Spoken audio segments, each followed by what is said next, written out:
ಆತ್ಮೀಯರೇ, analytical me channel ನಾನಿವತ್ತು 3 ಕಮ್ಯುನಿಟಿಯ ಪ್ರಶ್ನೆಗಳನ್ನು ಫಸ್ಟಿಗೆ ವಿವರಣೆ ಕೊಡ್ತೇನೆ. ಅನಂತರ ನಾನು ಆಧುನಿಕ ಆವರ್ತ ಕೋಷ್ಟಕದ ಲಂಬ ಸಾಲುಗಳ ವಿಶೇಷತೆಗಳು, ಅವುಗಳಿಗೆ ವಿಶೇಷವಾದ ಹೆಸರುಗಳಿದೆ ಮತ್ತು ಅವುಗಳು ಯಾಕೆ ಆ ಹೆಸರಿಂದ ಕರೆಯಲ್ಪಡ್ತವೆ ಅನ್ನುವಂತಹ ಬಹಳ ಮಹತ್ವವಾದಂತಹ ಮಾಹಿತಿಯನ್ನು ಕೊಡ್ತೇನೆ. ವಿಡಿಯೋವನ್ನು ಕೊನೆಯ ತನಕ ನೋಡಿ, ನಿಮಗೆ ಗೊತ್ತಾಗ್ತದೆ. ಖಂಡಿತವಾಗಿ ನೀವು ಲೈಕ್ ಮಾಡ್ತೀರಿ. ಸಬ್ಸ್ಕ್ರೈಬ್ ಮಾಡದಿದ್ದವರು ಸಬ್ಸ್ಕ್ರೈಬ್ ಮಾಡಿಕೊಂಡು ನನ್ನ ಮೊದಲಿನ ವಿಡಿಯೋಗಳನ್ನೆಲ್ಲ ನೋಡ್ತೀರಿ. ಎಕ್ಸಾಮಿಗೆ ಚೆನ್ನಾಗಿ ಪ್ರಿಪೇರ್ ಆಗ್ತೀರಿ. Okay, first one.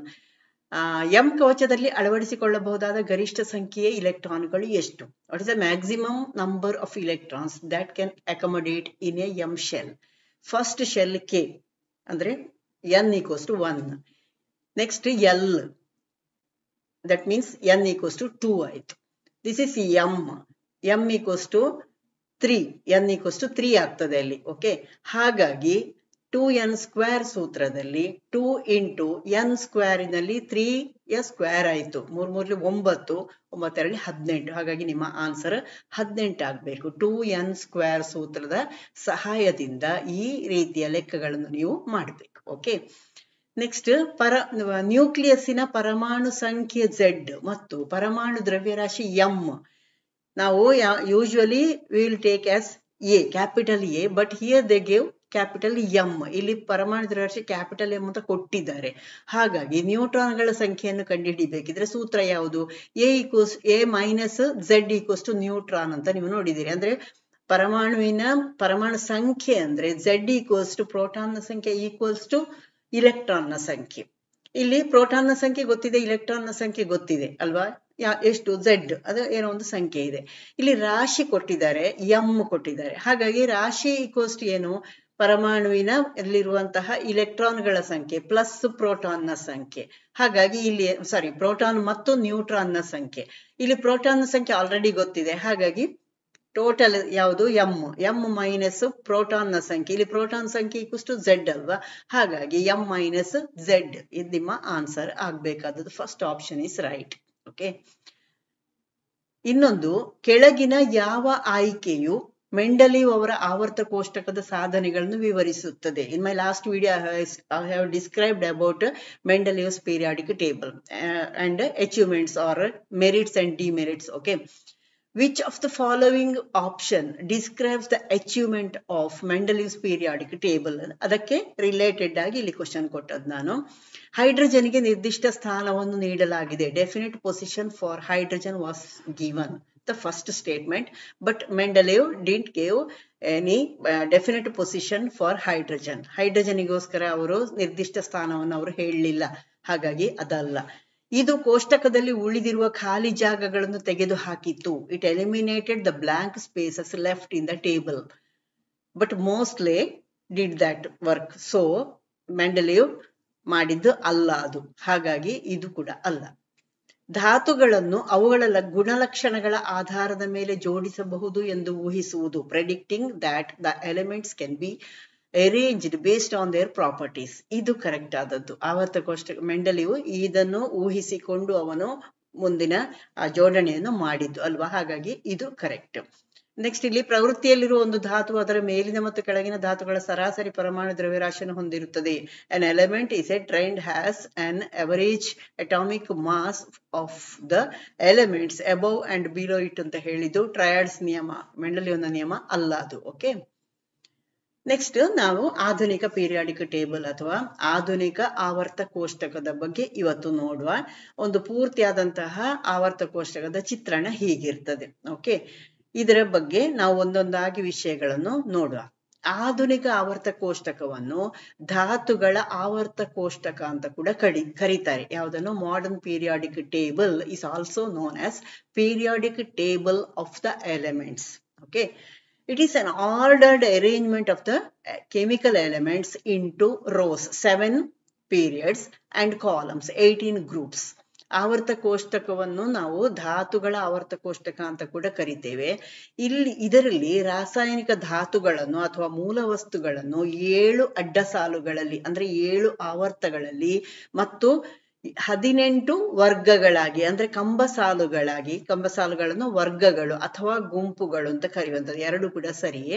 ವರ್ಗಗಳಾಗಿ ಅಥವಾ ಗುಂಪುಗಳಾಗಿ ಕ್ರಮಬದ್ಧವಾದಂತಹ ವ್ಯವಸ್ಥೆಯ ರೀತಿಯಲ್ಲಿ ಜೋಡಿಸಲ್ಪಟ್ಟಿದೆ. ಯಾವುದು? ಆಧುನಿಕ ಆವರ್ತ ಕೋಷ್ಟಕ. ತುಂಬಾ ವಿವರಣಾತ್ಮಕವಾಗಿದ್ದು, ಇದು ನಮಗೆ ಒಂದು ಕರೆಕ್ಟ್ ಆಗಿ ನಮಗೆ ಅದರ ಮಾಹಿತಿಯನ್ನು ಕೊಡುವಂತಹ ಒಂದು ಆವರ್ತ ಕೋಷ್ಟಕ ಅಥವಾ ಒಂದು ಚಾರ್ಟ್. ಇದು ಆವರ್ತಕ ನಿಯಮ ಏನು ಹೇಳ್ತದೆ? ಕಳೆದ ವಿಡಿಯೋದಲ್ಲಿ ನೋಡಿದ್ದೇವೆ. ಆಧುನಿಕ ಆವರ್ತಕ ನಿಯಮ ಏನು ಹೇಳ್ತದೆ? ಧಾತುಗಳನ್ನು ಅವುಗಳ ಪರಮಾಣು ಸಂಖ್ಯೆಗಳ ಏರಿಕೆಯ ಕ್ರಮದಲ್ಲಿ ಜೋಡಿಸಿದಾಗ ಅವುಗಳ ಗುಣಲಕ್ಷಣಗಳ ಅಂದಾಜು ಪುನರಾವರ್ತನೆಯು ಸ್ಪಷ್ಟವಾಗಿ ಕಂಡುಬರ್ತದೆ.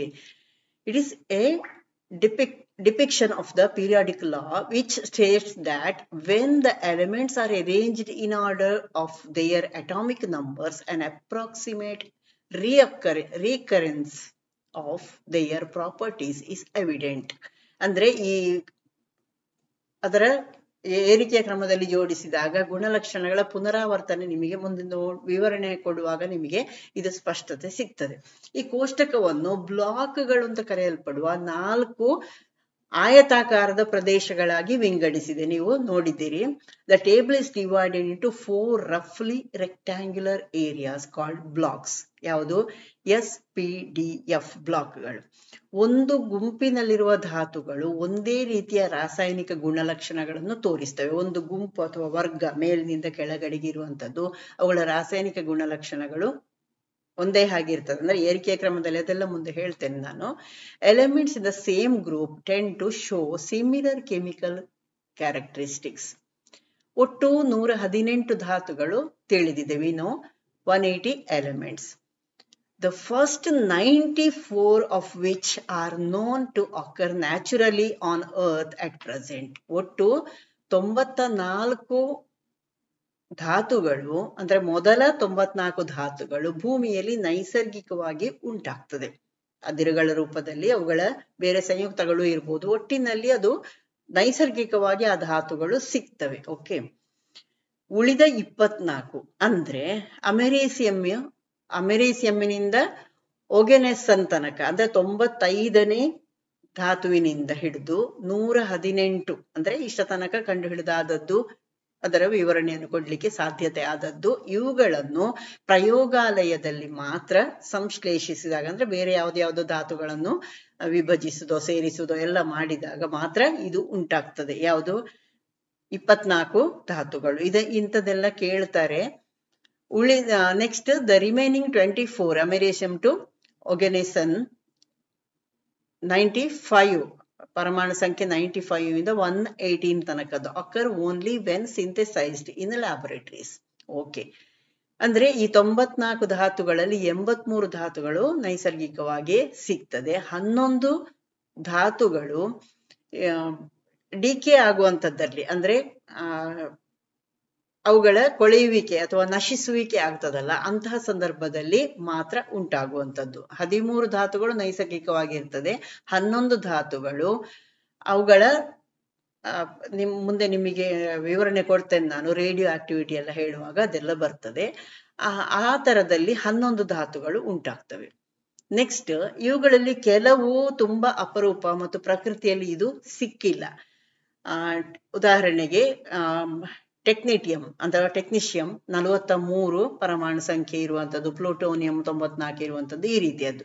A few of the latter are so rare that they were not discovered in nature but were synthesized in the laboratory before it was determined that they do exist in nature after all.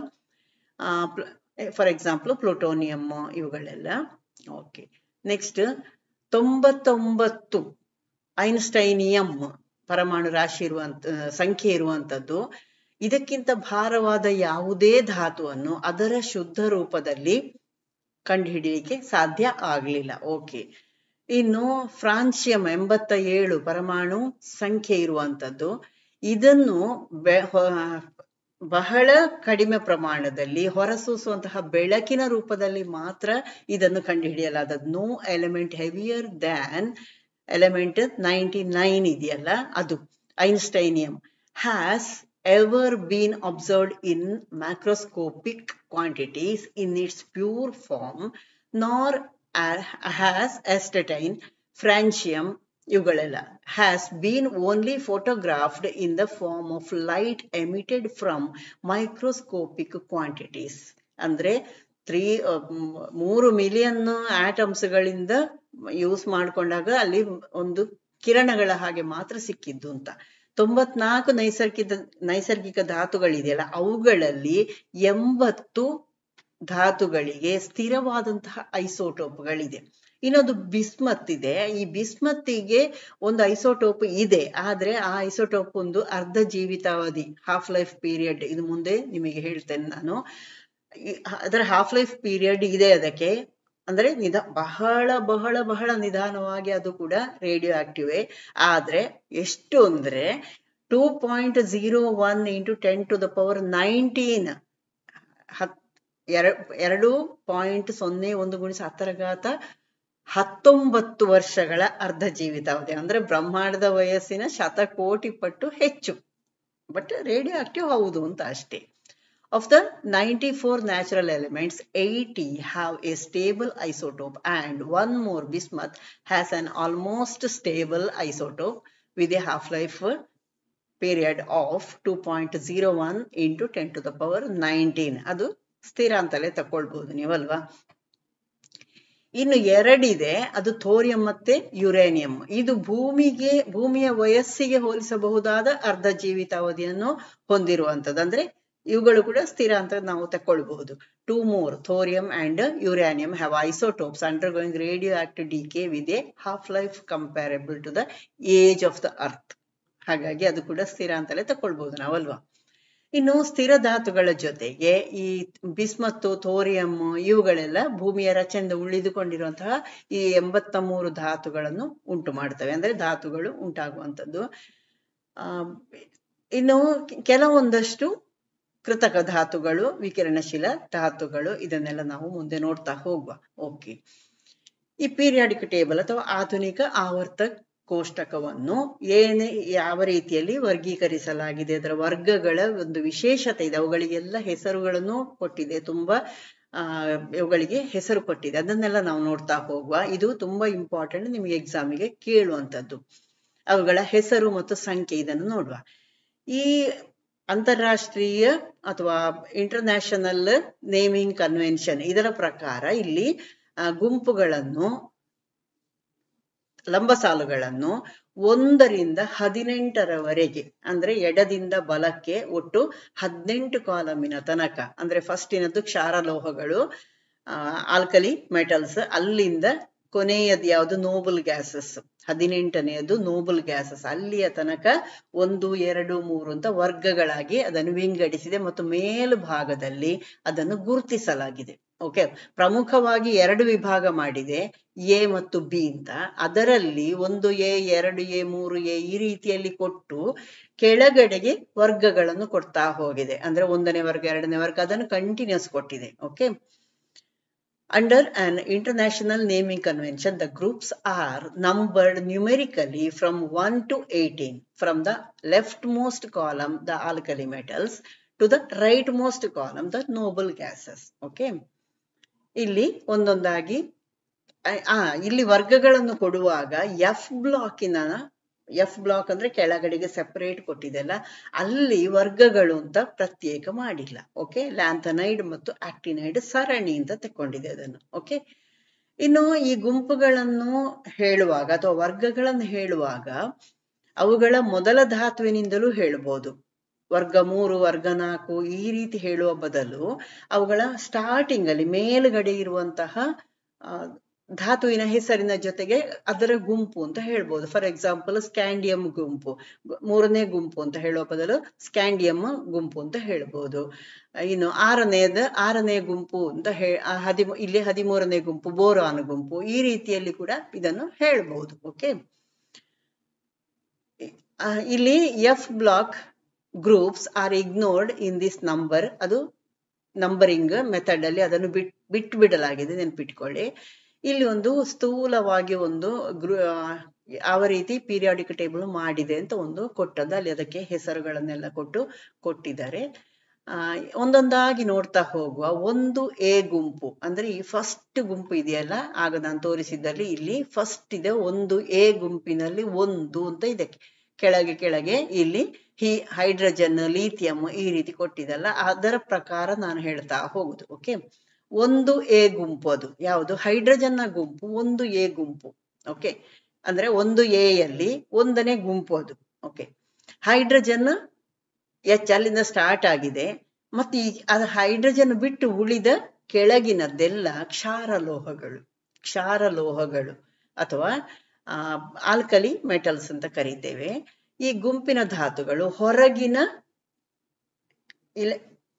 Electron ವಿನ್ಯಾಸ ಬರೆಯುವಾಗ ಅತ್ಯಂತ ಹೊರಗಿನ shell S ಉಪಶೆಲ್ ಆಗಿರ್ತದೆ. ಅಂದ್ರೆ S ಶೆಲ್ಲಿನಲ್ಲಿ ಇಲೆಕ್ಟ್ರಾನ್ಗಳು ತುಂಬುವಂಥದ್ದು. ಅಂದ್ರೆ ಒಂದೊಂದು ಇಲೆಕ್ಟ್ರಾನ್ಗಳು ಮಾತ್ರ ಎಸ್ ಅತ್ಯಂತ ಹೊರಗಿನ ಕವಚದಲ್ಲಿ ಇರುವಂಥದ್ದು. ಹಾಗಾಗಿ ಅದನ್ನು ಒಂದು ಗುಂಪು 1ರಲ್ಲಿ ಇಟ್ಟದ್ದು. ಓಕೆ, ಈ ಹೈಡ್ರೋಜನ್ ಅನ್ನು ಕ್ಷಾರಲೋಹ ಅಂತ ಪರಿಗಣಿಸುವುದಿಲ್ಲ, ನೆನ್ಪಿಟ್ಕೊಳ್ಳಿ. ಯಾಕಂದ್ರೆ ಅದು ಲೋಹ ಅಲ್ಲ, ಹೈಡ್ರೋಜನ್ ಅಲೋಹ. ಆದ್ರೆ ಇದು ಇತರ ಯಾವುದೇ ಗುಂಪುಗಳಿಗಿಂತ ಈ ಗುಂಪಿಗೆ ಅದು ಹೆಚ್ಚಿನ ಹೋಲಿಕೆಯನ್ನು ಹೊಂದಿದೆ. ಅಂದ್ರೆ ಎಸ್ಸಿನಲ್ಲಿ 1 ಇಲೆಕ್ಟ್ರಾನ್ ಇದೆಯಲ್ಲ, ಅದುವೇ ಬಹಳ ಪ್ರಮುಖವಾದ್ದು ಮತ್ತು ತುಂಬಾ ಆಕ್ಟಿವ್ ಆಗಿದೆ. ಹಾಗಾಗಿ ಅದನ್ನಲ್ಲಿ ಸೇರಿಸಿದ್ದು. ಎಲ್ಲಿ? ಲಿಥಿಯಂನ ಮೇಲೆ. ಲಿಥಿಯಂ ಲೋಹ, ಬಟ್ ಅದರ ಮೇಲೆ ಹೆಚ್ಚಿಗೆ 1ನೇ ಸ್ಥಾನವನ್ನು ಕೊಟ್ಟದ್ದು. ಹಾಗಾಗಿ okay, hydrogen is not considered to be an alkali metal as it is not a metal, though it is more analogous to them than any other group, so it placed in that position. Okay, this makes the group somewhat exceptional, but ಅಲ್ಲಿ ಮೇಲುಗಡೆ ಅದನ್ನು separate ಆಗಿ ನೋಡ್ಕೊಳ್ಬೇಕು ಯಾವಾಗ್ಲೂ. Okay, ಇನ್ನು second A ಗುಂಪು ಅಥವಾ second A ವರ್ಗ, 2ನೆಯ ವರ್ಗ, ಇದು ಭೂಕ್ಷಾರೀಯ ಲೋಹಗಳು. ಬೆರಿಲಿಯಂ ಇಂದ ಸ್ಟಾರ್ಟ್ ಆಗ್ತದೆ. ಓಕೆ, ಈ ಅಂದ್ರೆ ಅಥವಾ ಆಲ್ಕಲೈನ್ ಅರ್ತ್ ಮೆಟಲ್ಸ್ ಅಥವಾ ಭೂಕ್ಷಾರೀಯ ಲೋಹಗಳು ಅಂತ ಕರಿತೇವೆ. ಬೆರಿಲಿಯಂ, ಮ್ಯಾಗ್ನೀಷಿಯಂ, ಕ್ಯಾಲ್ಸಿಯಂ, ಸ್ಟ್ರಾನ್ಸಿಯಂ, ಬೇರಿಯಂ ಮತ್ತು ರೇಡಿಯಂಗಳು.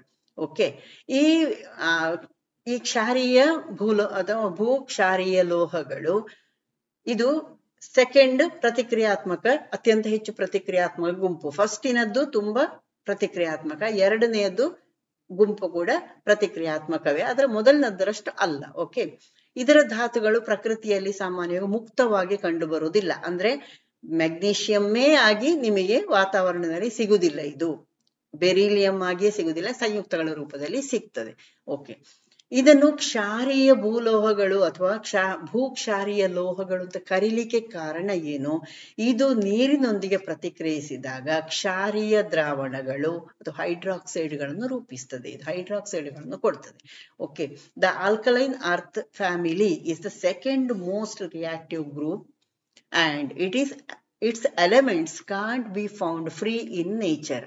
ಆಲ್ರೆಡಿ ಹೇಳಿದೆ ನಾನು, ಕಾಂಪೌಂಡ್ ಆಗಿ ಸಿಗ್ತದೆ ಇದು. They are called alkaline earth metals because they form alkaline solutions, hydroxides, when they react with water. ಇದನ್ನು ಕೇಳಬಹುದು. why magnesium or beryllium or calcium is called as alkaline earth metal ಅಂತ ಕೇಳಬಹುದು. ಆಗ ನೀವು they are called alkaline earth metals because they form alkaline solutions, hydroxides, when they react with water ಅಂತ ನಿಮ್ಮ answer ಬರಿಬೇಕು. Okay, next 3A, ಇದನ್ನು trails group ಅಂತ ಕೂಡ ಕರೀತಾರೆ ಅಥವಾ ಬೋರಾನ್ ಗುಂಪು ಅಂತ ಕೂಡ ಕರಿಬಹುದು. 3A ವರ್ಗ ಅಂದ್ರೆ 3A ಯಲ್ಲಿ 13ನೇ ವರ್ಗ ಇದು. 3A ಕೆಳಗಡೆಗೆ 13ನೇ ವರ್ಗ ಇದು ಪಿ ಬ್ಲಾಕಿಗೆ ಬಂತು. ಓಕೆ, ಇಲ್ಲಿ ಬೋರಾನ್ ಗುಂಪಿನಲ್ಲಿರುವಂತಹ ಧಾತುಗಳು 3 ವ್ಯಾಲೆನ್ಸ್ ಇಲೆಕ್ಟ್ರಾನ್ಗಳನ್ನು ಹೊಂದಿರ್ತವೆ. 3 ವ್ಯಾಲೆನ್ಸ್ ಇಲೆಕ್ಟ್ರಾನ್ಗಳನ್ನು ಹೊಂದಿರುವಂತದ್ದು.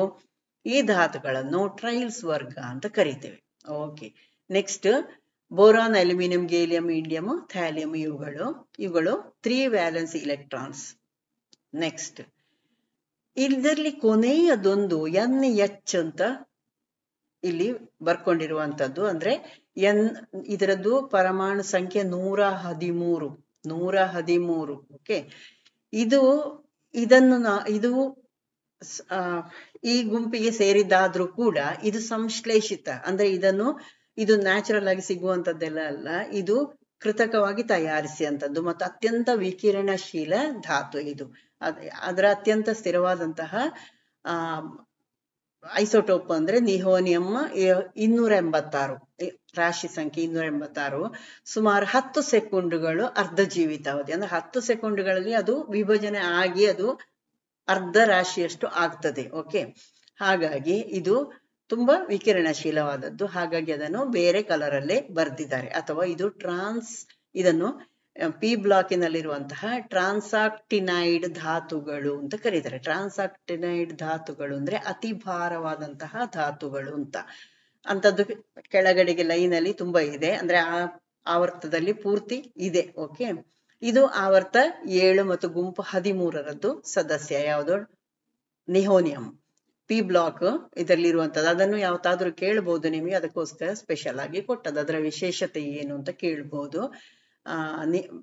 ಆವರ್ತ ಕೋಷ್ಟಕದಲ್ಲಿ ನಿಹೋನಿಯಂ ಅನ್ನು ಪ್ರತ್ಯೇಕವಾಗಿ ಗುರುತಿಸಲಾಗುತ್ತದೆ. ಯಾಕೆ ಈ ರೀತಿನ ಅಂತ ಕೇಳ್ಬಹುದು. ಯಾಕಂದ್ರೆ ಅದು ಟ್ರಾನ್ಸಾಕ್ಟಿನೈಡ್ ಧಾತು ಅಥವಾ ಅತಿ ಭಾರ ಧಾತುವಿನ ಗುಂಪಿಗೆ ಸೇರಿದ್ದು ಮತ್ತು ಅದು ಅತ್ಯಂತ ವಿಕಿರಣಶೀಲ ಧಾತು ಅಂತ ಬರೆದ್ರು ಸಾಕು ನೀವು. ಓಕೆ, ನೆಕ್ಸ್ಟ್ 4A ಕಾರ್ಬನ್ ಗುಂಪು. 4A ಕಾರ್ಬನ್ ಗುಂಪು ಇದರಲ್ಲಿ ಅಂದ್ರೆ 14ನೇ ವರ್ಗ ಆಯ್ತು. ಇದನ್ನು ಟೆಟ್ರಲ್ಸ್ ಗುಂಪು ಅಂತ ಕೂಡ ಕರೀತಾರೆ. ಟೆಟ್ರಲ್ಸ್ ಗ್ರೂಪ್ ಅಂತ ಕೂಡ ಕರೀತಾರೆ. ಯಾಕಂದ್ರೆ ಇದರ ವ್ಯಾಲೆನ್ಸಿ 4. ಓಕೆ, ಕಾರ್ಬನ್ ಗುಂಪು ಇದರಲ್ಲಿ ಕಾರ್ಬನ್, ಸಿಲಿಕಾನ್, ಜರ್ಮೇನಿಯಂ, ಟಿನ್, ಸೀಸಾ ಮತ್ತು ಫ್ಲೋರೋವಿಯಂ ಇದೆ. ಈ ಫ್ಲೋರೋವಿಯಂ ಮತ್ತೆ ಪುನಃ ಇದರಲ್ಲಿ ಇದು ಅತ್ಯಂತ ಕೆಳಗಡೆಗೆ ಇರುವುದು, ಕೆಳಗಿನ ಆವರ್ತ ಅಂದ್ರೆ 7ನೇ ಆವರ್ತದಲ್ಲಿರುವುದು. ಇದು ಕೂಡ ಟ್ರಾನ್ಸಾಕ್ಟಿನೈಡ್ ಧಾತು. ಓಕೆ, ಅತಿ ಭಾರ ಧಾತು. The carbon group is in a periodic table. Group consisting of carbon, silicon, germanium, tin, lead and flavorium. Fl ಅದರ ಸಂಕೇತ. It is a radioactive super heavy synthetic element. ಹಾಗಾಗಿ ಅದನ್ನು ಬೇರೆ ಕಲರ್ ಅಲ್ಲಿ ಬರ್ದಿರ್ತಾರೆ ಆವರ್ತ ಕೋಷ್ಟಕದಲ್ಲಿ. ಇನ್ನು 5A ಅದರಲ್ಲಿ 15ನೇ ವರ್ಗ ಇದೆಯಲ್ಲ, ಇದನ್ನು ಪಿನಿಕ್ಟೋಜನ್ಗಳು ಅಂತ ಕೂಡ ಕರೀತಾರೆ. ಪಿನಿಕ್ಟೋಜನ್ ಅಂತ ಕೂಡ ಕರೀತಾರೆ, ಅಥವಾ ಸಾರಜನಕ ಗುಂಪು ಅಂತ ನೀವು ಹೇಳ್ಬಹುದು. ಯಾವ ಡ್ಯಾಶ್ ಗುಂಪನ್ನು ಪಿನಿಕ್ಟೋಜನ್ ಗುಂಪು ಅಂತ ಕರೀತಾರೆ ಅಂತ ಕೊಟ್ಟು ಸಾರಜನಕ, ಕಾರ್ಬನ್ ಈ ತರದಲ್ಲಿ ಕೊಡ್ಬೋದು. ನೆನ್ಪಿಟ್ಕೊಳ್ಳಿ, ಸಾರಜನಕದ ಗುಂಪನ್ನು ಪೆನೆಕ್ಟೋಜನ್ ಗುಂಪು ಅಂತ ಕರೀತಾರೆ. ಈ ಪೆನೆಕ್ಟೋಜಿನ್ ಅಥವಾ ಪಿಜನ್ ಅಂದ್ರೆ ಗ್ರೀಕ್ ಭಾಷೆಯಲ್ಲಿ ಉಸಿರುಗಟ್ಟುದು ಅಂತ ಅರ್ಥ. ಉಸಿರುಗಟ್ಟಿಸುದು ಅಂದ್ರೆ ಅರ್ಥ ಏನು ಅಂದ್ರೆ ಈ ಗುಂಪಿನ ಧಾತುಗಳು ಉಸಿರುಗಟ್ಟಿಸುವಂತಹ ಒಂದು ಲಕ್ಷಣವನ್ನು ಹೊಂದಿವೆ ಅಂತ ಇದರ ಅರ್ಥ. ಓಕೆ, ಅಂದ್ರೆ ಆಕ್ಸಿಜನ್ ಇಲ್ಲದೆ ಇದ್ದಂತಹ ಸಂದರ್ಭದಲ್ಲಿ ಸಾರಜನಕ ಕೂಡ ಉಸಿರುಗಟ್ಟಿಸುವಂತಹ ಒಂದು ಸಾಮರ್ಥ್ಯವನ್ನು ಹೊಂದಿದೆ ಅಲ್ವಾ. ಹಾಗಾಗಿ ಅಂದ್ರೆ ಇಲ್ಲಿ group 15 components are also called as ಪೆನೆಕ್ಟೋಜನ್ಗಳು, since pnigein means to choke or suffocate in Greek. Okay, ಸಾರಜನಕ ಕುಟುಂಬ ಅಂತ ಕೂಡ ಅದನ್ನೇ ಕರೆಯೋದು. ಅಂದ್ರೆ ಆಮ್ಲಜನಕದ ಅನುಪಸ್ಥಿತಿಯಲ್ಲಿದ್ದಾಗ ಈ ಗುಂಪಿನ, ಅದರಲ್ಲೂ ಬಹಳ ಪ್ರಮುಖವಾಗಿ ಸಾರಜನಕವನ್ನೇ ಹೇಳಿದ್ದು, ಇದು ಉಸಿರುಗಟ್ಟಿಸುವಂತಹ ಗುಣವನ್ನು ಹೊಂದಿದೆ. ಇದನ್ನು ಮೊದಲೇ ಕಂಡು ಹಿಡಿದಾಗಿದಲ್ಲ, ಹಾಗಾಗಿ ಅದೊಂದು ಹೆಸರಿತ್ತು. ಓಕೆ, ಅದು ನೀವು ನೆನಪಿಟ್ಟುಕೊಳ್ಳಿ, ಎಕ್ಸಾಮಿಗೆ ಕೇಳಿದ್ರೆ ಬರೀಲಿಕ್ಕೆ ಬೇಕು. Molecular nitrogen has had this characteristic in the absence of oxygen. ಇಲ್ಲಿ ಉಸಿರುಗಟ್ಟಿಸುವಂಥದ್ದು. As a result, grouping 15 elements are commonly referred to as either the nitrogen family or even pnictogen. ಅದರಲ್ಲಿ ಕೊನೆಯದಿದೆಯಲ್ಲ ಮಾಸ್ಕೋವಿಯಂ, ಅದು ಕೂಡ ಹಾಗೆ ವಿಕಿರಣಶೀಲ ಟ್ರಾನ್ಸಾಕ್ಟಿನೈಡ್ ಧಾತು, ಸಂಶ್ಲೇಷಿತ ಧಾತು. ಅದು ಕೂಡ ಪ್ರಕೃತಿಯಲ್ಲಿ ಸಿಗುವಂತದ್ದಲ್ಲ, ಸಂಶ್ಲೇಷಿತ. Moscovium is a radioactive super heavy synthetic element. ಯಾವುದರಲ್ಲಿ? ಇದು ನೈಟ್ರೋಜನ್ ಗುಂಪು. ಓಕೆ, ನೆಕ್ಸ್ಟ್ 6A ವರ್ಗ ಅಥವಾ 6A ಕ್ಯಾಪಿಟಲ್. ಇದು ಯಾವುದು? ರೋಮನ್ ಸಂಖ್ಯೆಯಲ್ಲಿ 6A, ಕೆಳಗಡೆಗೆ ಅಲ್ಲಿ 16 ಅಂತ ಇರ್ತದೆ. ಅಂದ್ರೆ 16ನೇ ವರ್ಗ. ಅದು ವರ್ಗಗಳನ್ನು ಕಂಟಿನ್ಯೂಸ್ ಕೊಟ್ಟಿದೆ ಹೇಳಿದ್ನಲ್ಲ ಅದು. ಇದನ್ನು ಚಾಲ್ಕೋಜನ್ ಅಂತ ಕೂಡ ಕರೀತಾರೆ. ಯಾವುದು ಆಕ್ಸಿಜನ್ ಗುಂಪು ಇದೆಯಲ್ಲ ಇದನ್ನು ಚಾಲ್ಕೋಜನ್ ಅಂತ ಕೂಡ ಕರೀತಾರೆ. ನೆನ್ಪಿಟ್ಕೊಳ್ಬೇಕು. ಗ್ರೂಪ್ 16 ಅನ್ನು ಏನು ಅಂತ ಕರೀತಾರೆ ಅಂತ ಕೂಡ ಕೇಳಬಹುದು. ಇದನ್ನು ಚಾಲ್ಕೋಜನ್ ಅಂತ ಕರೀತಾರೆ. The word chalcogen is derived from the Greek word chalcos and gen, where chalcos means over, gen means to form. ಅಂದ್ರೆ ಇಲ್ಲಿ ಅದಿರು, ಚಾಲ್ಕೋಸ್ ಅಂದ್ರೆ ಅದಿರು ಗ್ರೀಕ್ ಭಾಷೆಯಲ್ಲಿ, ಜನ್ ಅಂದ್ರೆ ರೂಪಿಸುವಂಥದ್ದು. ಅಂದ್ರೆ ಹೆಚ್ಚಿನ ಇದರಲ್ಲಿರುವಂತಹ ಧಾತುಗಳು ಇತರ ಧಾತುಗಳೊಂದಿಗೆ ಸೇರಿ ಅದಿರುಗಳನ್ನು ಉಂಟು ಮಾಡ್ತವೆ ಅಂತ. ಓಕೆ, ಹಾಗಾಗಿ ಇದನ್ನು ಚಾಲ್ಕೋಜನ್ಗಳು ಅಂತ ಕರೆಯುವಂಥದ್ದು. ಇದು ಕೇಳಬಹುದಾದ ಪ್ರಶ್ನೆ. ಚಾಲ್ಕೋಜನ್ಗಳಂತ ಯಾಕೆ ಕರೀತಾರೆ ಅಂದ್ರೆ ಇವುಗಳಲ್ಲಿ ಹೆಚ್ಚಿನ ಧಾತುಗಳು, ಅಂದ್ರೆ ಈ ಗುಂಪಿನ ಹೆಚ್ಚಿನ ಧಾತುಗಳು ಇತರ ಧಾತುಗಳೊಂದಿಗೆ ಸೇರಿಕೊಂಡು ಅದಿರುಗಳನ್ನು ರೂಪಿಸ್ಲಿಕ್ಕೆ ಸಮರ್ಥ ಆಗಿವೆ, ಹಾಗಾಗಿ ಅಂತ ಬರಿಬೇಕು. Okay, because majority of the chalcogens are able to form ores with other elements. Ores are compounds that usually contain a type of metal or mineral ಅಲ್ವಾ. ಈ ಗುಂಪನ್ನು ಆಮ್ಲಜನಕ ಕುಟುಂಬ ಅಂತ ಕೂಡ ಕರಿಬಹುದು, ಆಕ್ಸಿಜನ್ ಗ್ರೂಪ್ ಅಂತ ಕೂಡ ಕರಿಬಹುದು.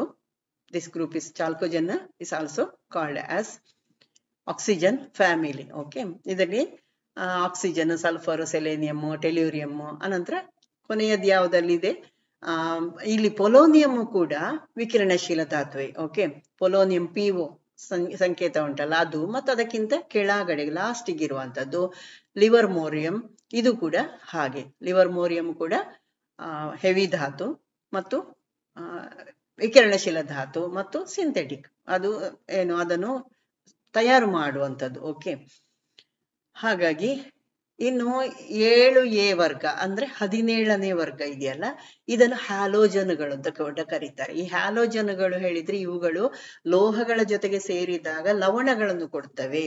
ಲೋಹಗಳ ಜೊತೆಗೆ ಉದಾಹರಣೆಗೆ ಫ್ಲೋರಿನ್, ಕ್ಲೋರಿನ್, ಬ್ರೋಮಿನ್ ಇವುಗಳೆಲ್ಲ ಯಾವುದೇ ಲೋಹಗಳೊಂದಿಗೆ ಪ್ರತಿಕ್ರಿಯೆ ನೀಡಿದಾಗ ಅಥವಾ ಅವುಗಳು ಪ್ರತಿಕ್ರಿಯಿಸಿದಾಗ ಅವುಗಳು ಲವಣಗಳನ್ನು ಕೊಡ್ತವೆ. ಉದಾಹರಣೆಗೆ ಕ್ಲೋರಿನ್ ಸೋಡಿಯಂನ ಜೊತೆಗೆ ವರ್ತಿಸಿದಾಗ ಸೋಡಿಯಂ ಕ್ಲೋರೈಡ್ ಅಲ್ವಾ, ಸಾಲ್ಟ್ ಅನ್ನು ಕೊಡ್ತದೆ. ಹಾಗಾಗಿ these are called halogens because they give salts when they react with the metals. ಇದು ಕೂಡ ಕೇಳಬಹುದು, why they are called halogens ಅಂತ ಕೂಡ ಕೇಳ್ತಾರೆ. ಇದರಲ್ಲಿ ಯಾವುದೆಲ್ಲ ಬಂತು? ಫ್ಲೋರಿನ್, ಕ್ಲೋರಿನ್, ಬ್ರೋಮಿನ್, ಅಯೋಡಿನ್ ಅಲ್ವಾ. ನೆಕ್ಸ್ಟ್ ಇಲ್ಲಿ ಹ್ಯಾಲೋಜನ್ಗಳದ್ದು ಇನ್ನೊಂದು ವಿಶೇಷತೆ ಅಂದ್ರೆ ಇವುಗಳು ತುಂಬಾ ಪ್ರತಿಕ್ರಿಯಾತ್ಮಕಗಳು. ಓಕೆ, ಮತ್ತು ಇದು ಆಸ್ಟಟಿನ್ ತನಕ ಬರುವಾಗ ಫ್ಲೋರಿನ್, ಕ್ಲೋರಿನ್, ಬ್ರೋಮಿನ್, ಅಯೋಡಿನ್ ನಂತರ ಆಸ್ಟಟಿನ್ ಕೆಳಗಡೆಗೆ ಬರೋದು, ಅಲ್ಲಿಗಾಗುವಾಗ ತುಂಬಾ ಕಡಿಮೆ ಆಗಿರ್ತದೆ ರಿಯಾಕ್ಟಿವ್ನೆಸ್ ಅಥವಾ ಪ್ರತಿಕ್ರಿಯಾತ್ಮಕತೆ ಅದರದ್ದು ತುಂಬಾ ಕಡಿಮೆ ಆಗ್ತದೆ. ಇನ್ನು ಟೆನೆಸಿನ್ ಇನ್ನು ಬಾಷ್ಪಶೀಲ ಲೋಹ ಅಂತ ಅದನ್ನು ಊಹಿಸಲಾಗಿದೆ. ಓಕೆ, ಅದು TS ಅದರದ್ದು ಕೊನೆಯದಿದೆಯಲ್ಲ TS ಅದರದ್ದು 117 ಪರಮಾಣು ಸಂಖ್ಯೆ 117, ಅವುಗಳದ್ದೆಲ್ಲ ಇನ್ನೂ ಕೂಡ 117, 118ರದ್ದೆಲ್ಲ ಅದರ ಲಕ್ಷಣಗಳನ್ನು ಇನ್ನೂ ಕೂಡ ಕಂಡುಹಿಡಿತಾ ಇದ್ದಾರೆ. ಯಾಕಂದ್ರೆ ಅದು 2016 ತನಕವೂ ಅದರ ಬಗ್ಗೆ ಹೆಚ್ಚಿನ ಅಧ್ಯಯನಗಳು ಆಗಿರ್ಲೇ ಇಲ್ಲ. ಓಕೆ, ಹಾಗಾಗಿ ನೆಕ್ಸ್ಟ್ ಅದರ ಜೊತೆಗೆ ಅದರ ಹಾಫ್ ಲೈಫ್ ಪೀರಿಯಡ್ ಕೂಡ ಎಷ್ಟು 80 ಮಿಲಿ ಸೆಕೆಂಡ್ಸ್ ಅದರದ್ದು. ಹಾಗಾಗಿ ಅಷ್ಟು ಸುಲಭ ಇಲ್ಲ ಅದರ ಬಗ್ಗೆ ಎಲ್ಲ ಅಧ್ಯಯನ ನಡೆಸುವಂಥದ್ದು. ಓಕೆ, ಟೆನೆಸಿನ್ ಹೇಳುವಂಥದ್ದು ಬಾಷ್ಪಶೀಲ ಲೋಹ ಆಗಿರ್ಬೋದು ಅಂತ ಊಹಿಸಿದ್ದು, ಇದನ್ನು ಅಯಾನುಗಳಾಗಿ ಅದು ರೂಪುಗೊಳ್ಳುವುದಿಲ್ಲ ಮತ್ತು ಹೆಚ್ಚಿನ ಆಕ್ಸಿಡೀಕರಣ ಸ್ಥಿತಿ ಅನ್ನೋದು ಸಾಧಿಸುವುದಿಲ್ಲ. ಹಾಗಾಗಿ ಅದನ್ನು ಅಷ್ಟು ಸುಲಭ ಇಲ್ಲ ನೋಡುವಂಥದ್ದು ಅಥವಾ ಟೆಸ್ಟ್ ಮಾಡುವಂಥದ್ದು. ಹಾಫ್ ಲೈಫ್ ಪೀರಿಯಡ್ ಬರೀ 80 ಮಿಲಿ ಸೆಕೆಂಡ್ಸ್, ಅಷ್ಟು ಹೊತ್ತಿಗೆ ಅದು ನೀವು 1 ಗ್ರಾಮ್ ತಕೊಂಡ್ರೆ 1/2 ಗ್ರಾಮ್ ಆಗಿರ್ತದೆ. ಓಕೆ, ಈ ರೀತಿ ಅಷ್ಟು ಬಹಳ ವೇಗವಾಗಿ ಆಗ್ತದೆ. ಇನ್ನು 7A ವರ್ಗ ಅಥವಾ 18ನೇ ವರ್ಗ ಇದೆಯಲ್ಲ, ಇದನ್ನು ಉದಾತ್ತ ಅನಿಲಗಳು ಅಥವಾ ಜಡ ಅನಿಲಗಳು ಅಥವಾ ಆರೋಜನ್ಗಳು ಅಂತ ಕೂಡ ಕರೀತಾರೆ. ಈ ಆರೋಜನ್ಗಳು ಅಂತ ಕರೀಲಿಕ್ಕೆ ಕಾರಣ ಏನು ಅಂತ ಕೂಡ ಕೇಳ್ಬೋದು. They occur in air. ಯಾವುದು? ಆರ್ಗಾನ್.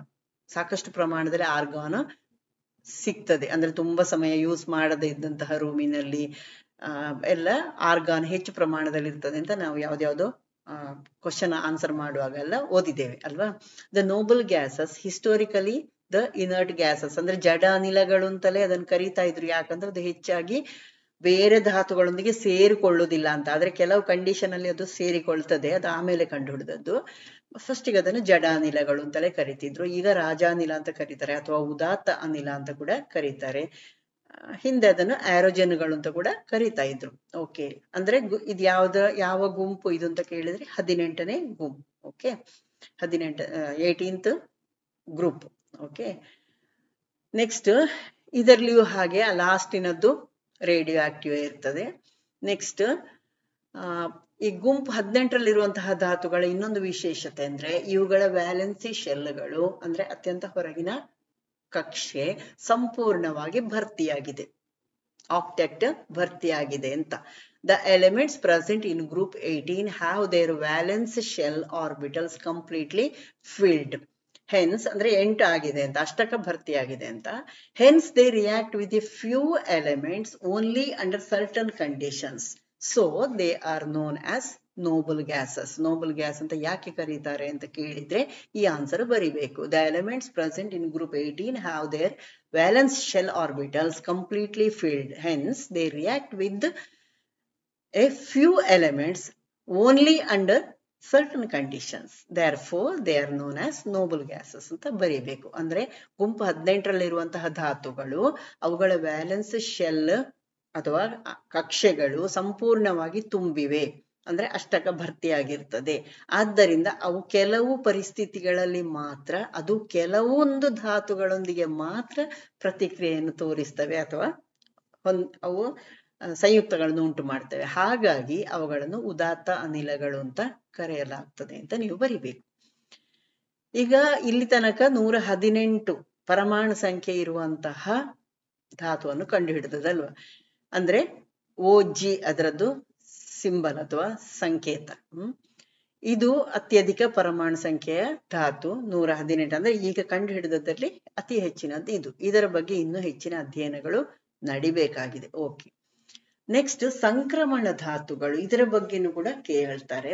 ಟ್ರಾನ್ಸಿಷನ್ ಮೆಟಲ್ಸ್ ಅಥವಾ ಟ್ರಾನ್ಸಿಷನ್ ಎಲಿಮೆಂಟ್ಸ್ ಅಂದ್ರೆ ಯಾವುದು ಅಂತ ಕೇಳ್ತಾರೆ, ಅಥವಾ ಯಾಕೆ ಅಂತ ಕೇಳ್ತಾರೆ. ತುಂಬಾ ಇಂಪಾರ್ಟೆಂಟ್ ಆಗಿರುವಂತಹ ವಿಷಯಗಳಿದು.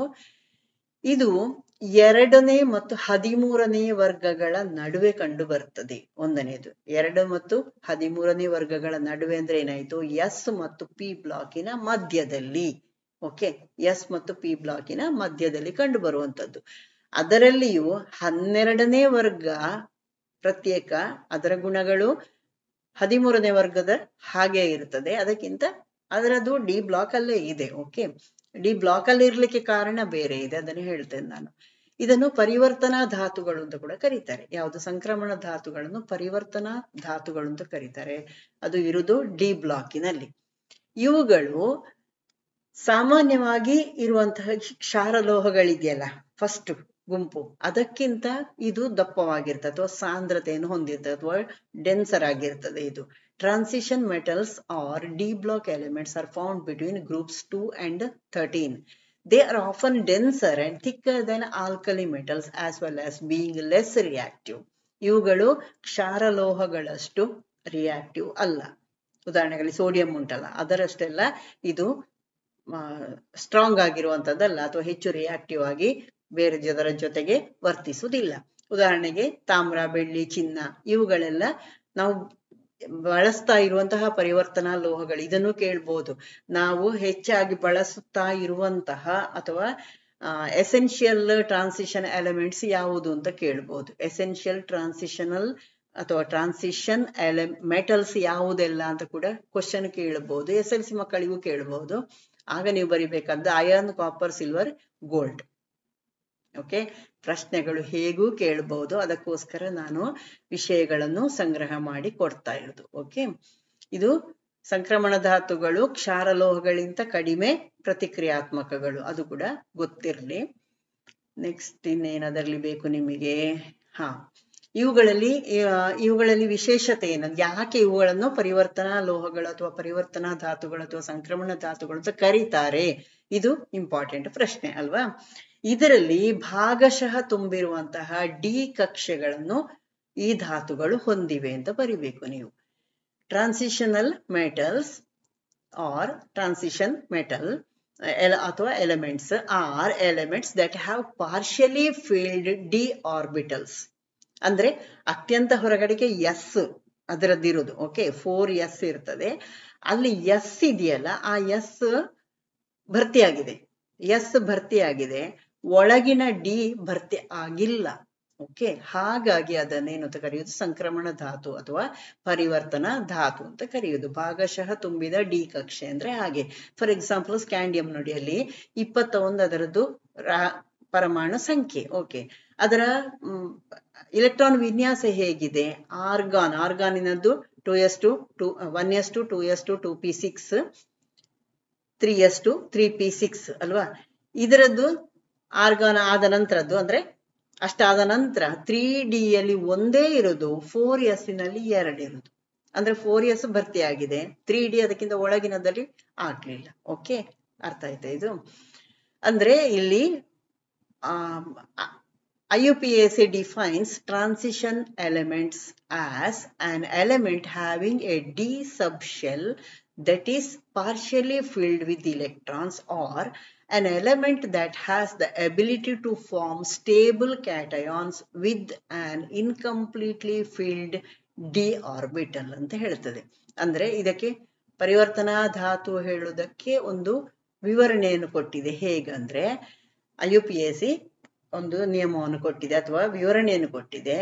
IUPAC ಇದು ಏನು ಹೇಳ್ತದೆ ಅಂದ್ರೆ, ಈ ಪರಿವರ್ತನಾ ಧಾತುಗಳನ್ನು ಇಲೆಕ್ಟ್ರಾನ್ಗಳಿಂದ ಭಾಗಶಃ ತುಂಬಿರುವ ಡಿ ಸಬ್ಶೆಲ್ ಅಥವಾ ಉಪಕವಚ ಹೊಂದಿರುವಂತಹ ಧಾತು, ಅಥವಾ ಅಪೂರ್ಣವಾಗಿ ತುಂಬಿದ ಡಿ ಕಕ್ಷೆಯೊಂದಿಗೆ ಸ್ಥಿರ ಕ್ಯಾಟಯಾನ್ಗಳನ್ನು ರೂಪಿಸುವ ಸಾಮರ್ಥ್ಯವನ್ನು ಹೊಂದಿರುವಂತಹ ಧಾತುಗಳು ಅಂತ ಒಂದು ವಿವರಣೆಯನ್ನು ಅಲ್ಲಿ ಕೊಡಲಾಗಿದೆ. ಓಕೆ, ಇಲ್ಲಿ ಕೆಲವೊಂದಷ್ಟು ಎಕ್ಸಾಂಪಲ್ಸ್ ಎಲ್ಲ ಕೊಟ್ಟಿದೆ. ಫಾರ್ ಎಕ್ಸಾಂಪಲ್ ಫೆರಸ್ 26 ಅದರದ್ದು ಪರಮಾಣು ಸಂಖ್ಯೆ. ಆರ್ಗಾನ್ ಬ್ರಾಕೆಟ್ ಅಲ್ಲಿ ಹೇಳಿದ್ದೇನೆ ನಾನು ಲಾಸ್ಟ್ ವಿಡಿಯೋದಲ್ಲಿ. ಅದಕ್ಕೆ ಹತ್ತಿರ ಇರುವಂತಹ ಜಡ ಅನಿಲ ಅಥವಾ ಉದಾತ್ತ ಅನಿಲದ ಎಲೆಕ್ಟ್ರಾನ್ ವಿನ್ಯಾಸವನ್ನು ತೆಕ್ಕೊಂಡು ಅದರ ಮುಂದಿನದ್ದು ಬರೆಯೋದು, ದೊಡ್ಡ ದೊಡ್ಡ ಪರಮಾಣು ಸಂಖ್ಯೆ ಇರುವಾಗ ಅಂತ. ಹೀಗೆ 18ರದ್ದಾಯಿತು. ಆನಂತರ 3d6 4s2 ಆಗ್ತದೆ. ಯಾವ್ದ್ರದ್ದು? ಫೆರಸಿನದ್ದು. ಅಂದ್ರೆ ಇಲ್ಲಿ 3D ಯಲ್ಲಿ 6 ಇರುವುದು, 10 ಆಗ್ಬೇಕಲ್ಲ, 6 ಇರುವುದು, s ನಲ್ಲಿ 2. ಓಕೆ, ಇಲ್ಲಿಂದ ಅದರ ಕೊನೆಯ ವರ್ಗವನ್ನು ನೋಡುವ. ಯಾವುದು? ಡಿ ಬ್ಲಾಕಿನ ಕೊನೆಯ ವರ್ಗ ಅಂದ್ರೆ 12ನೇ ವರ್ಗ. ನಾನು ಆಗ್ಲೇ ಹೇಳಿದೆ ಅಲ್ವಾ. ಇದು ಹೇಗಿರ್ತದೆ? ಫಾರ್ ಎಕ್ಸಾಂಪಲ್ ಇದರದ್ದು ಫಸ್ಟ್ ಇರೋದು ಝೆಡ್ ಅಲ್ವಾ, ZN ಜಿಂಕ್. ಈ ಜಿಂಕಿನಲ್ಲಿ ಏನಾಯ್ತು? 3d10 4s2 ಆಯ್ತು. ಅಂದ್ರೆ ಇಲ್ಲಿ ಭರ್ತಿ ಆಗದೇ ಇರುವುದು ಯಾವುದು? 4ನೇ ಕವಚದ್ದು.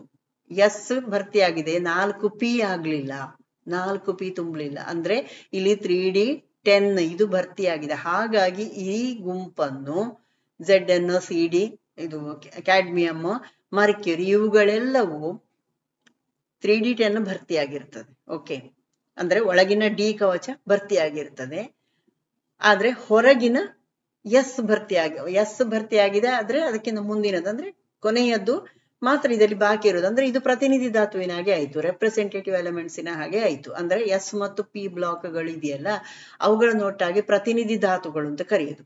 ಅಂದ್ರೆ ಅತ್ಯಂತ ಹೊರಗಿನ ಕವಚಕ್ಕೆ ಅದರಲ್ಲಿ ಇಲೆಕ್ಟ್ರಾನ್ ಸೇರುವುದು. ಈ 2b ಅಲ್ಲಿ ಹಾಗೆ, ಅಂದ್ರೆ 12ನೇ ವರ್ಗದ ಧಾತುಗಳು ಕೂಡ ಅದೇ ರೀತಿ, ಅಥವಾ ಜಿಂಕಿನ ಗುಂಪು ಇದೆಯಲ್ಲ, ವರ್ಗ ಇದೆಯಲ್ಲ, ಅದು ಕೂಡ ಅದೇ ರೀತಿ. ಅದು ಕ್ಲಿಯರ್ ಆಗಿ ನೆನ್ಪಿಟ್ಕೊಳ್ಳಿ. ಇಲ್ಲಿ ಈ ಪ್ರತಿನಿಧಿ ಧಾತುಗಳು ಅಂದ್ರೆ ಏನು ಅಂತ ನೋಡುವ. ಎಸ್ ಬ್ಲಾಕ್ ಮತ್ತು ಪಿ ಬ್ಲಾಕಿನ ಧಾತುಗಳು ಪ್ಲಸ್ ಈ 12ನೇ ವರ್ಗ, ಇದಿಷ್ಟನ್ನು ಹೇಳೋದು ನೆನ್ಪಿಟ್ಕೊಳ್ಳಿ. ಇವು ರಾಸಾಯನಿಕವಾಗಿ ಪ್ರತಿಕ್ರಿಯಾತ್ಮಕಗಳು. ಲೋಹ ಇರ್ಬೋದು, ಅಲೋಹಗಳು ಇರ್ಬೋದು. ಅಂದ್ರೆ ಎಸ್ಸಿನಲ್ಲಿ ಕ್ಷಾರಲೋಹಗಳು ಮತ್ತು ಭೂಕ್ಷಾರೀಯ ಲೋಹಗಳಿದೆ. ಆದ್ರೆ ಪಿ ಬ್ಲಾಕಿಗೆ ಬಂದಗೊಳ್ಳೆ ಕಾರ್ಬನ್, ನೈಟ್ರೋಜನ್ ಇವುಗಳೆಲ್ಲ ಲೋಹಗಳಲ್ಲ, ಅಲೋಹಗಳಲ್ವಾ. ಹಾಗಾಗಿ ಹೇಳಿದ್ದು ಎಸ್ ಮತ್ತು ಪಿ ಬ್ಲಾಕಿನಲ್ಲಿ ಇವುಗಳು ಬಹಳ ಪ್ರತಿಕ್ರಿಯಾತ್ಮಕ ಲೋಹಗಳು ಅಥವಾ ಅಲೋಹಗಳು. ಓಕೆ, ಇವುಗಳ ವ್ಯಾಲೆನ್ಸಿ ಶೆಲ್ನಿಂದ ಇಲೆಕ್ಟ್ರಾನ್ಗಳನ್ನು ಕಳ್ಕೊಳ್ಳುವ ಅಥವಾ ಪಡ್ಕೊಳ್ಳುವ ಮೂಲಕ ಹತ್ತಿರದ ಉದಾತ್ತ ಅನಿಲ ಸಂರಚನೆಯನ್ನು ಸುಲಭವಾಗಿ ಪಡಿಬಹುದು. ಅಂದ್ರೆ ಸ್ಥಿರ ರಚನೆಯನ್ನು ಹೊಂದಲಿಕ್ಕೆ ಇವು ಬಹಳ ಸುಲಭವಾಗಿ ಬೇರೆ ಧಾತುಗಳೊಟ್ಟಿಗೆ ವರ್ತಿಸ್ತವೆ ಅಂತ ಅಷ್ಟೇ. Both S and P block elements are collectively called as representative elements. And ಇಲ್ಲಿ 12 ಗ್ರೂಪ್ 12 ಕೂಡ ಹಾಗೆ. Okay, it is so because they are chemically very reactive metals and non-metals and can easily attain the nearest noble gas configuration. ಹೇಗೆ? By losing or gaining. ನಿಮಗದು ionic ಸಂಯುಕ್ತಗಳು ಅಂತೆಲ್ಲ ನೀವು ಮುಂದೆ ಓದುವಾಗ ಕ್ಲಿಯರ್ ಆಗ್ತದೆ. ಓಕೆ, ಇನ್ನು ಗ್ರೂಪ್ 12 ನಾನು ಆಗ್ಲೇ ಹೇಳಿದ ಹಾಗೆ ZN ನದ್ದು ಹೇಳಿದ್ ನಾನು. Zinc, cadmium, mercury are considered to be representative because they are electron, their last electron enters the s orbital. ಯಾಕಂದ್ರೆ ಅದು ಎಕ್ಸ್, ಇವುಗಳನ್ನು ಯಾಕೆ ಗುಂಪು 12 ಯಾಕೆ ಪ್ರತಿಕ್ರಿಯಾತ್ಮಕ ಲೋಹಗಳ ಗುಂಪಲ್ಲಿ ಸೇರಿಸಿ ಅಥವಾ ಪ್ರತಿನಿಧಿ ಧಾತುಗಳಲ್ಲಿ ಯಾಕೆ ಸೇರಿಸಿದೆ, ಈ ರೀತಿ ಪ್ರಶ್ನೆ ಕೇಳಿದ್ರೆ ಆಗ ನೀವು ಬರಿಬೇಕಾದ್ದು ಈ ಗುಂಪಿನಲ್ಲಿರುವಂತಹ ಧಾತುಗಳ ಕೊನೆಯ ಎಲೆಕ್ಟ್ರಾನ್ ಎಸ್ ಕಕ್ಷೆಯನ್ನು ಪಡಿತದೆ ಅಥವಾ ಎಸ್ ಕಕ್ಷೆಯನ್ನು ಪ್ರವೇಶಿಸುವಂತದ್ದು, ಹಾಗಾಗಿ ಅಂತ ಹೇಳ್ಬೇಕಂದ್ರೆ ಅತ್ಯಂತ ಹೊರಗಿನ ಕವಚವನ್ನೇ ಅದು ಹೊಂದುತ್ತದೆ ಅಂತ. ಓಕೆ, ಇಲ್ಲಿ ಕೂಡ ಹಾಗೆ CN, ಇದು ಕಾಪರ್ನಿಷಿಯಂ ಇದೆಯಲ್ಲ, ಇದು ಕೂಡ ಸಿಂಥೆಟಿಕ್ ಕೆಮಿಕಲ್ ಎಲಿಮೆಂಟ್, ಹಾಗಾಗಿ ಬೇರೆ ಕಲರ್ ಅಲ್ಲಿ ಬರ್ದದ್ದು. ಓಕೆ, ಇನ್ನೊಂದು ವಿಶೇಷವಾದದ್ದು ಅಂದ್ರೆ ಏನಿದೆ ಇದರಲ್ಲಿ, ಈ ಪ್ರತಿನಿಧಿ ಧಾತುಗಳು ಹೊರಗಿನ ಅಪೂರ್ಣ ಶೆಲ್ಗಳನ್ನು ತೋರಿಸ್ತದೆ ಮತ್ತು ಪ್ರತಿಕ್ರಿಯಾತ್ಮಕ ಅಥವಾ ಹೆಚ್ಚು ಕ್ರಿಯಾತ್ಮಕ ಆಗಿರ್ತದೆ. ಇನ್ನು ನಿರ್ದಿಷ್ಟ ಗುಂಪಿನಲ್ಲಿರುವಂತಹ ಪ್ರತಿನಿಧಿ ಧಾತುಗಳು ಸಾಮಾನ್ಯ ಒಂದೇ ರೀತಿಯ ರಾಸಾಯನಿಕ ಗುಣಲಕ್ಷಣಗಳನ್ನು ತೋರಿಸ್ತವೆ, ಅದು ಕೂಡ important. Okay, representative element is one that has incomplete outer shells and is reactive. ನೆನ್ಪಿಟ್ಕೊಳ್ಳಿ. ಇನ್ನು ಇನ್ the representative elements in a particular group show similar chemical properties. Okay, ಇವುಗಳನ್ನು ಹಾಗೆ ಕರೆಯಲಾಗ್ತದೆ. ಯಾಕೆ ಅಂತ ಕೂಡ ಕೇಳ್ತಾರೆ. ಯಾಕಂದ್ರೆ ಅವುಗಳು ಸೇರಿರುವ ಗುಂಪಿನ ಸಾಮಾನ್ಯ ಲಕ್ಷಣಗಳಿಗೆ ಅವು ಸರಿ ಹೊಂದ್ತವೆ ಅಥವಾ ಬದ್ಧವಾಗಿರ್ತವೆ. ಗುಂಪಿನ ಪ್ರತಿನಿಧಿ ಧಾತುಗಳು ಒಂದೇ ರೀತಿಯ ಎಲೆಕ್ಟ್ರಾನ್ ವಿನ್ಯಾಸಗಳನ್ನು ಹೊಂದಿರ್ತದೆ. ಅವುಗಳ ವ್ಯಾಲೆನ್ಸ್ ಶೆಲ್ನಲ್ಲಿ ಅದೇ ಸಂಖ್ಯೆಯ ಇಲೆಕ್ಟ್ರಾನ್ಗಳು ಇರ್ತದೆ ಒಂದು ಫುಲ್ ಗುಂಪಿನಲ್ಲಿ. ಓಕೆ, ಇದು ಇಂಪಾರ್ಟೆಂಟ್ ಆಗಿರುವಂತಹ ವಿಷಯ. Representative elements are so named because they adhere to the general features of the group to which they belong. The representative elements of a group have identical electronic configuration with the same number of electrons in their valence shell, means outermost shell. Okay, ಇನ್ನೊಂದು ನೀವು ನೋಡಬೇಕಾದದ್ದು ಒಳ ಸಂಕ್ರಮಣ ಧಾತುಗಳು, inner transition elements. ಇದು F ಬ್ಲಾಕಿನದ್ದು. ಅಂದ್ರೆ ಎಲ್ಲಿಂದ start ಆಗ್ತದೆ? ಇಲ್ಲಿ D block ಅಲ್ಲಿ lanthanide ಮತ್ತು ಆಕ್ಟಿನೈಡ್ ಅಂತ ಇದೆ. ಅವುಗಳನ್ನೇ ಇಲ್ಲಿ ಮುಂದೆ ಕೆಳಗಡೆಗೆ ಎಫ್ ಬ್ಲಾಕ್ ಅಲ್ಲಿ ಮುಂದುವರಿಸಿದ್ದು ಅಲ್ವಾ. ಈ ಲ್ಯಾಂಥನೈಡ್ ಮತ್ತು ಆಕ್ಟಿನೈಡ್ ಸರಣಿ ಅಂತ ಕರೀತಾರೆ ಇದನ್ನು ಪ್ರತ್ಯೇಕವಾಗಿ ಎಫ್ ಬ್ಲಾಕ್ ಅಲ್ಲಿ ಇಡಲಾಗಿದೆ. ಓಕೆ, ಇವುಗಳನ್ನು ಒಳ ಸಂಕ್ರಮಣ ಧಾತುಗಳು ಅಂತ ಕರೀತಾರೆ ಅಥವಾ ಒಳ ಪರಿವರ್ತನಾ ಧಾತುಗಳು ಅಥವಾ ಇನ್ನರ್ ಟ್ರಾನ್ಸಿಷನ್ ಎಲಿಮೆಂಟ್ಸ್ ಅಂತ ಕರೀತಾರೆ. Inner transition elements are the elements in which the last electron enters in the F orbital. F ಆರ್ಬಿಟಲಿನಲ್ಲಿ ಕೊನೆಯ ಎಲೆಕ್ಟ್ರಾನ್ ಸೇರುವಂತಹ ಧಾತುಗಳಿದೆಯಲ್ಲ, ಅವುಗಳನ್ನು ಒಳ ಸಂಕ್ರಮಣ ಧಾತುಗಳು ಅಂತ ಕರೀತಾರೆ. ಎಫ್ ಆರ್ಬಿಟಲ್ ಅಲ್ಲಿ ಸೇರ್ಬೇಕು. They generally belong to the group 3 in the periodic table. ಅದನ್ನೇ ಇಲ್ಲಿ ಹೇಳಿದ್ ನಾನು. ಇಲ್ಲಿ ಸ್ಕ್ಯಾಂಡಿಯಂ, ಎಟ್ರಿಯಂ ಆದ ನಂತರ ಲ್ಯಾಂಥಾನಮ್ ಬರ್ತದೆ. ಓಕೆ, ಮತ್ತು ಆಕ್ಟಿನಿಯಂ ಬರ್ತದೆ. ಇಲ್ಲಿ ಅಂದ್ರೆ ಇದು 3ನೇ ವರ್ಗದ ಧಾತುವಿನಿಂದ ಪ್ರಾರಂಭ ಆಗಿ ಅದು ಮುಂದೆ ಎಫ್ ಬ್ಲಾಕ್ ಅಲ್ಲಿ ಮುಂದುವರೆದದ್ದು, ಅದು ನೆನ್ಪಿಟ್ಕೊಳ್ಳಿ. Group 3 in the periodic table but are mentioned separately as the F block elements. These F block elements are known as inner transition elements. Lanthanide ಮತ್ತು ಆಕ್ಟಿನೈಡ್ಗಳು. ಓಕೆ, ಈ ಒಳ ಸಂಕ್ರಮಣ ಧಾತುಗಳ ವಿಶೇಷತೆ ಏನು ಹಾಗಾದ್ರೆ? ಇದು ಕೂಡ ಕೇಳಬಹುದಾದ ಪ್ರಶ್ನೆ. The main characteristics of inner transition elements. ಇದು ಪರಮಾಣು ಸಂಖ್ಯೆ 92ರಿಂದ 103 ಇರುವಂತದ್ದು ಯಾವುದು? ಲೊರೆನ್ಶಿಯಂ ಅಲ್ವಾ. 103 ಲೊರೆನ್ಶಿಯಂ ಇದ್ದು, 92 ಯುರೇನಿಯಂ, ಅದು ವಾತಾವರಣದಲ್ಲಿ ಸಿಗ್ತದೆ, ಭೂಮಿಯಲ್ಲಿ ಪ್ರಕೃತಿಯಲ್ಲಿ ಸಿಗ್ತದೆ. ಅದರ ನಂತರದ್ದು ಅಂದ್ರೆ ನೆಪ್ಟೂನಿಯಂ ಇದೆಯಲ್ಲ, NP93, ಅದರದ್ದು ಪರಮಾಣು ಸಂಖ್ಯೆ. ಓಕೆ, ಅವುಗಳು ಅಂದ್ರೆ ಪರಮಾಣು ಸಂಖ್ಯೆ 93 ಮತ್ತು 103ರ ತನಕದ್ದು. Okay, they are synthetic as well as radioactive. ಅದು ಪ್ರಕೃತಿಯಲ್ಲಿ ಸಿಗುವುದಿಲ್ಲ, ಅದನ್ನು ಸಂಶ್ಲೇಷಿಸಲಾದದ್ದು. ಓಕೆ, ಮತ್ತು ಅವು ರೇಡಿಯೋ ಆಕ್ಟಿವ್ ಆಗಿದೆ. ಮತ್ತೆ ಇವು ಭೂಮಿಯ ಹೊರಪದರದಲ್ಲಿ ಪ್ರಕೃತಿಯಲ್ಲಿ ಕಂಡು ಬರುವುದಿಲ್ಲ. ಇನ್ನು ಒಳ ಸಂಕ್ರಮಣ ಧಾತುಗಳಲ್ಲಿ ಮೂರನೆಯ ಕೊನೆಯ ಶೆಲ್ ಇಲೆಕ್ಟ್ರಾನ್ ಇಂದ ತುಂಬಿರ್ತದೆ. ಅದಕ್ಕೊಂದು ಸಾಮಾನ್ಯ ಸೂತ್ರವನ್ನು ಕೊಟ್ಟಿದೆ. In the inner transition elements the third last shell is filled with electrons. ಇಲ್ಲಿ ಸೂತ್ರ ಕೊಟ್ಟಿದೆ ಅಲ್ಲಿ ಒಳ ಸಂಕ್ರಮಣ ಧಾತುವಲ್ಲಿ. ಅಂದ್ರೆ ಒಳಗಿನ 2 ಎಫ್ ಮತ್ತು ಡಿ ಅದು ತುಂಬಿರುವುದಿಲ್ಲ ಇಲ್ಲಿ. ಓಕೆ, ಕೊನೆಯದ್ದು NS ಇದೆಯಲ್ಲ, ಇದು ಭರ್ತಿ ಆಗ್ತದೆ. NS ಭರ್ತಿ ಆಗಿರ್ತದೆ, ಕೊನೆಯ ಶೆಲ್ ಎಸ್ಸಿನದ್ದು ಭರ್ತಿ ಆಗಿರ್ತದೆ. ಓಕೆ, ಕೊನೆಯ ಎಲೆಕ್ಟ್ರಾನ್ N-2 ಎಫ್ ಕಕ್ಷೆಗೆ ಸೇರುವಂತದ್ದು. Okay, last electron enters into N-2 F orbital. ಇದು ನೆನ್ಪಿಟ್ಕೊಳ್ಳಿ, ಈ ಸೂತ್ರ ನೆನ್ಪಿಟ್ಕೊಳ್ಳಿ. N-2 ಬ್ರಾಕೆಟ್ನ ಒಳಗೆ ಎಫ್ನಲ್ಲಿ 1 ರಿಂದ 14 ಅದಕ್ಕೆ ತುಂಬುತ್ತಾ ಬರ್ತದೆ. N-1D 0 to 1 NS2.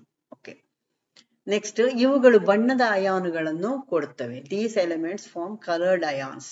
ಇದು ಬಹುವ್ಯಾಲೆನ್ಸೀಯತೆಯನ್ನು ತೋರಿಸ್ತದೆ. They show variable valencies. ಆಕ್ಟಿನೈಡ್ಗಳು ವಿಕಿರಣಶೀಲವೇ. Okay, actinides are radioactive by nature. ಇದಿಷ್ಟು ವಿಷಯಗಳು. ಬಹುಶಃ ಸ್ವಲ್ಪ ಜಾಸ್ತಿ ಆಯಿತು ವಿವರಣೆ ಇವತ್ತು. ಓಕೆ, ಆದ್ರೆ ತುಂಬಾ ನಿಧಾನವಾಗಿ ಹೇಳಿದೆ ನಾನು. ಇದು ಮತ್ತೆ ಪುನಃ ಇದನ್ನು ವಿವರಣೆ ಕೊಡ್ಲಿಕ್ಕೆ ಹೋಗುದಿಲ್ಲ ನಾನು. ಇನ್ನು ನಾನು ಎಸ್ ಬ್ಲಾಕ್ ಪಿ ಬ್ಲಾಕಿನ ಇನ್ನು ಕೆಲವಷ್ಟು, ಅದನ್ನು ಯಾಕೆ ಪಿ ಅಲ್ಲಿ ಇಟ್ಟಿದ್ದಾರೆ, ಯಾಕೆ ಎಫ್ ಅಲ್ಲಿ ಇಟ್ಟಿದ್ದಾರೆ, ಇವುಗಳ ಬಗ್ಗೆ ಎಲ್ಲ ವಿವರಣೆ ಇದೆ. ಆನಂತರ ಅವುಗಳ ಗಾತ್ರದ ಬಗ್ಗೆ, ಪರಮಾಣು ಗಾತ್ರದ ಹೆಚ್ಚಳದ ಬಗ್ಗೆ, ಅಯಾನೀಕರಣದ ವ್ಯತ್ಯಾಸಗಳು, ಇವುಗಳನ್ನೆಲ್ಲ ನಾನು ಮುಂದಿನ ವಿಡಿಯೋದಲ್ಲಿ ಹೇಳ್ತೇನೆ. ಇದನ್ನು ಚೆನ್ನಾಗಿ ಅಭ್ಯಾಸ ಮಾಡ್ಕೊಳ್ಳಿ, ಫ್ರೆಂಡ್ಸಿಗೆ ಶೇರ್ ಮಾಡಿ, ಇಷ್ಟ ಆದ್ರೆ ಲೈಕ್ ಮಾಡಿ, ಸಬ್ಸ್ಕ್ರೈಬ್ ಮಾಡಿಕೊಂಡು ಮೊದಲನೇ ವಿಡಿಯೋಗಳನ್ನೆಲ್ಲ ನೋಡ್ಕೊಳ್ಳಿ. ಅಭ್ಯಾಸ ಚೆನ್ನಾಗಿ ಮಾಡಿ, ಉತ್ತಮ ಅಂಕದೊಂದಿಗೆ ಪಾಸ್ ಆಗಿ. Okay, all the best.